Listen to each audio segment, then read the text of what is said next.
Function కైనా order చేయండి 8919763872 www.sanatanjal.in. Right. వాళ్ళిద్దరి మధ్య ఫ్రెండ్షిప్ ఉంది లేదా ప్రేమ ఉంది అని అయితే మీరు ఒప్పుకుంటారు కదా? డెఫినెట్ గా అండి, అది లేదు అని అనడానికి లేదు అక్కడ. ఫ్రెండ్షిప్ ఉందా ప్రేమ ఉంది అనేటటువంటిది అది సుస్పష్టం. ఎందుకంటే వాళ్ళు దిగిన ఫొటోస్ తీసుకోండి, ఇంకొకటి అమ్మాయి సెల్ఫీ దిగింది. ఆ అమ్మాయే సెల్ఫీ దిగి ఆ అమ్మాయి అన్నిట్లో రిజెక్ట్ అయ్యిందని ఇక్కడ రాసి ఎవరు కన్ఫ్యూజ్ చేస్తున్నారు? వాళ్ళు కన్ఫ్యూజ్ అవుతున్నారా, కేసు పెట్టిన వాళ్ళని కన్ఫ్యూజ్ చేస్తున్నారా? దీనికి ఒక లాజికల్ కంక్లూజన్ ఏమన్నా ఇస్తారా మేడం మీరు? అంటే కోర్టు చట్టాలు వదిలేయండి, మామూలుగా సొసైటీ పరంగా ఇది మిస్యూజ్ అవుతుంది, ఖచ్చితంగా మిస్యూజ్ అవుతుంది. ఓకే, ఇది నిజంగా జరిగినటువంటి కేసులు ఎట్లుంటాయో మాకు తెలుసు. దయచేసి వీటిల్ని బజారుకి తీసుకొచ్చి రచ్చ చేయకండి. నిజంగా తప్పు చేస్తే గనక చట్టం అనేటటువంటిది ఒకటి ఉంటుంది, చట్టం ఖచ్చితంగా శిక్షిస్తుంది. నేను జనం మాట కూడా వస్తున్నా. మీరు అనొచ్చు పొలిటికల్ పవర్ ఉందండి, దాన్ని నీరు కార్చేస్తారండి అన్నప్పుడు ఓట్ అనే పవర్ నీకుంది, దాన్ని మర్చిపోవద్దు. ఉద్యమాలు ఉన్నాయి నీ దగ్గర, నిజంగానే అన్యాయం జరిగిన రోజున రోడ్డు మీదకి రా, ఇదే రోడ్డు మీదకి అప్పుడు వద్దాం, నేను కూడా వస్తా. ఎందుకు చేస్తున్నారు? ఎందుకంటే ఇవాళ మనం ఏ అన్యాయాన్ని అయితే కాపాడుతామో రేపొద్దున అదే అన్యాయం మన ఇంట్లోకి వస్తుంది. దీన్ని నేను బలంగా నమ్ముతా. అందుకే ప్రొటెక్షన్ అనేటటువంటిది సమాజానికి ఎందుకు ఇవ్వాలి అని అంటే, సమాజంలో మన ఇల్లు ఉంది సార్. రైట్ అమ్మ, వీళ్ళకి పెళ్లి చేస్తే బాగుంటుందా ఏంటి ఫైనల్ వర్డిక్ట్? ఏమండి నాకు అర్థం కాక అడుగుతాను, అందరు ఇదే మాట్లాడుతున్నారు, నాకు నిజంగా చాలా నవ్వు వస్తుంది. పెళ్లి అనేటటువంటి ప్రపోజల్ ఉన్నప్పుడు మైనర్ అనేటటువంటి ప్రపోజల్ ని ఎందుకు తీసుకొస్తారు? ఒకటి పెళ్లి చేసేస్తే తప్పు ఒప్పైపోద్దా? అంటే మైనారిటీ తీరాకనే కాదండి, ఇంత రచ్చ చేసుకున్నారు, బయటకు వచ్చారు, ఇప్పుడు పెళ్లి అని మాట్లాడుతున్నారు.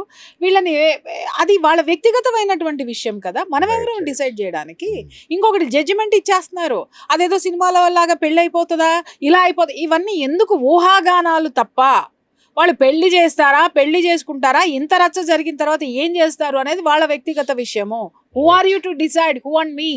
అంటే మీరు సామాజిక, నాకు గానీ మీకు గానీ ఏ విధమైనటువంటి హక్కు ఉంది?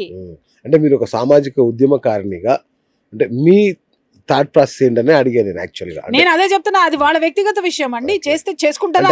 న్యాయం జరగాలి అంటే ఎట్లా అని. అమ్మాయికి న్యాయం జరగడానికి అక్కడ అన్యాయం జరిగిందని ప్రూవ్ అవ్వాలి కదా సార్. Okay, right. అక్కడ అన్యాయం జరిగిందని ప్రూవ్ అయిన తర్వాత అప్పుడు న్యాయం గురించి మాట్లాడదాం. అప్పుడు అన్యాయం జరిగితే న్యాయం గురించి మాట్లాడదాం. అసలు అక్కడ ఏం జరిగిందో మనకి తెలియదు. ఒక కంప్లైంట్ కార్డును పట్టుకుని ఎవరు ఇష్టం వచ్చిన స్టోరీలు వాళ్ళు కొట్టేసుకుంటే కనీసం ఒక పద్ధతి ఉంటుంది, ప్రజాస్వామ్యం ఉంది, ఇది మనకి కుటుంబాలు ఉన్నాయి, వాటిని మర్చిపోవద్దు. రాజకీయ ప్రయోజనాల కోసం ఆడపిల్లల బతుకులు రోడ్ల మీద పెట్టకండి, అలాగే రాజకీయ ప్రయోజనాల కోసం చట్టాలని మాత్రం చుట్టాలుగా వాడుకోకండి. సూపర్ నిజంగా. అంటే ఇంత ఒక గంట క్రితం వరకు నాకున్న పర్స్పెక్టివ్ వేరు, మీరు వచ్చిన తర్వాత మీరు చెప్పిన తర్వాత ఈ కేసు విషయంలో నా దృక్పథం మొత్తం మారిందనే చెప్పొచ్చు. నిజంగా ఖచ్చితంగా వెయిట్ చేద్దాం, కోర్టులు, సాక్ష్యాలు, అలాగే ఏం చెప్తుంది. ఇక్కడ విషయం ఏంటంటే బిఎస్ గారు, మనం జర్నలిజంలో ఉండి కూడా స్క్రీన్ల మీద కొట్టే వాళ్ళ వార్తలు వాట్సాప్ యూనివర్సిటీలో వచ్చే మెసేజ్లు చూసి ప్రభావితం అవుతున్నాం లేదండి. నిజంగా సిగ్గుపడాలి. ఒకటి, మనం సోషల్ మీడియాలో ఉన్న ఎప్పుడు హద్దులు దాటలేదు. ఎగ్జాక్ట్లీ. ఖచ్చితంగా మీరు చూడండి, మా ఛానల్లో చూడండి, వార్త కూడా మేము ఇవ్వాల, వ్యాఖ్యానం నేను ఇవ్వలేదండి. అదే అంటున్నా, నేను అసలు ఇవ్వలేదు. 4 days నుంచి నేను ఎక్కడా కూడా ఈ వార్తని నేను ఇవ్వలేదు. కొన్ని వార్తలు నేను చెప్పను. ఈ మధ్య ఒక పిల్ల, వైష్ణవి అనే పిల్ల చనిపోయింది, నేను చేయలా. ఎందుకో తెలుసా? అమ్మాయి మైనర్, తెలుసా? ఇప్పుడు మైనర్ పోక్సో అంటున్నారే, ఆ అమ్మాయికి మైనర్ గా ఉన్నప్పుడు పెళ్లి చేశారు. మరి ఆ రోజు వీళ్ళందరూ వీధిలోకి వచ్చి చేసుకున్నాడు, ఎందుకు చేసుకున్నావు అని చెప్పేసి అని అందరూ వాట్సాప్లో గోల చేశారు. ఆ తర్వాత జనాల నుంచి వచ్చిన దాన్ని బట్టి వాడిని కేసు చేసి లోపలేశారు. కానీ అమ్మాయి నంబర్ ఆఫ్ వీడియోలు చేసింది, నేను ఇలా నా భర్త ఇలా చేస్తున్నాడు, ఇలా అవుతుందని. ఆ అమ్మాయి కొన్ని 100 వీడియోలు చేసిన రోజున ఈ సమాజం ఆ అమ్మాయిని పట్టించుకోవాలా. She was minor. నేను మాట్లాడలేదు ఆ విషయం. మైనర్ అనే విషయాన్ని మానేసి ఆ అమ్మాయి వీడియోలు చూస్తే ఎంజాయ్ చేశారు తప్ప ఆ అమ్మాయి చనిపోయిన తర్వాత అప్పుడు రోడ్డు మీదకి వచ్చారు. నేను దీన్ని ఖండిస్తా. ఎందుకంటే నాకు ఆ వీడియోలు చూడడం ఇవన్నీ నాకు అలవాట్లు లేవు, మీకు తెలుసు. ఈ పొద్దున్న లెగిస్తే నాకు ఎన్ని పంచాయతీలు ఉంటాయని. కాబట్టి ఆ స్క్రీన్ మీదకి ఏదైనా వచ్చింది అన్నప్పుడు దాని వెనక నేను సమీక్షించిన తర్వాత అమ్మాయి మైనర్ అండి, మైనర్కి పెళ్లి చేసినారు ఆ పిల్లకి. మైనర్కి పెళ్లి చేసి ఆ అమ్మాయికి మెచ్యూరిటీ లేదు, ఆ పిల్లోడు ఏం చేస్తున్నాడు, ఎంత బాధ పెడుతున్నారు అని చెప్పేటటువంటి పేరెంట్స్ని కన్విన్స్ చేయడం ఆ అమ్మాయికి చేత కాలేదా? లేకపోతే పేరెంట్స్ కూడా పెళ్లి చేసేసాం కాబట్టి ఆ అమ్మాయిని ఇచ్చేసారా? పేరెంట్స్ కూడా కూర్చుని వీడియోలు చేశారు కొన్ని, ఒక 4-5 నేను చూశాను నేను. ఆ తర్వాత ఎన్నెన్నో నడుస్తున్నాయి.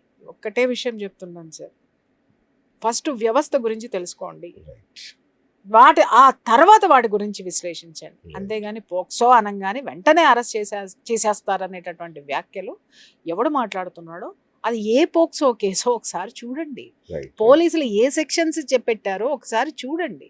చూసిన తర్వాత సెక్షన్స్ పెట్టినంత మాత్రాన కూడా శిక్ష పడదు, దాన్ని మళ్ళీ ప్రూవ్ చేయాలి, వాటికి సంబంధించిన ఆధారాలు పెట్టాలి.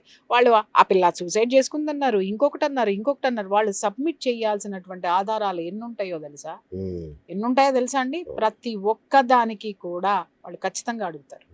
Right ma'am, thank you.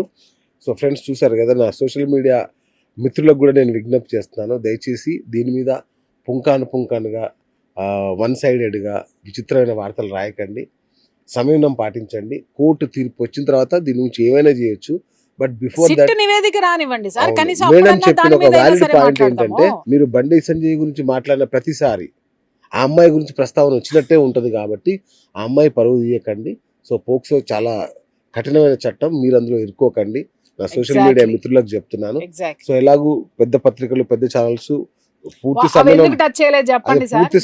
పాటిస్తున్నాయి. పెద్ద పత్రికలు ఎందుకు పెట్టలేదంటే this is very sensitive issue, అంటే వార్తలు వేయకూడదని చెప్పలేదు, బట్ వాళ్ళు ఆ స్థాయిలో కూడా సమయం పాటించాలంటే గ్రేటే. వాస్తవం అండి, వాస్తవం. కొన్ని విషయాల్లో మెయిన్ స్ట్రీమ్ మీడియా ఎందుకు నోరు మూసుకుంటది అని అంటే కొన్ని బౌండరీస్ పెట్టుకుంటుంది.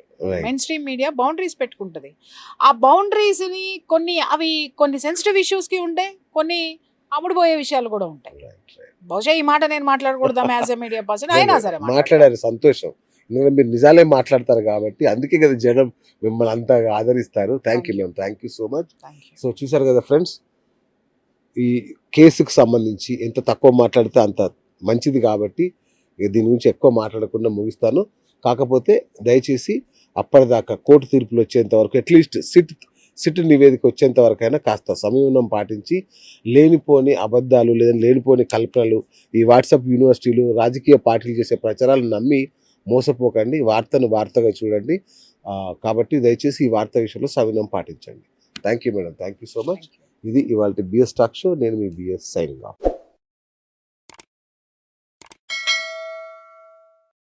Hi friends, thank you for watching this video.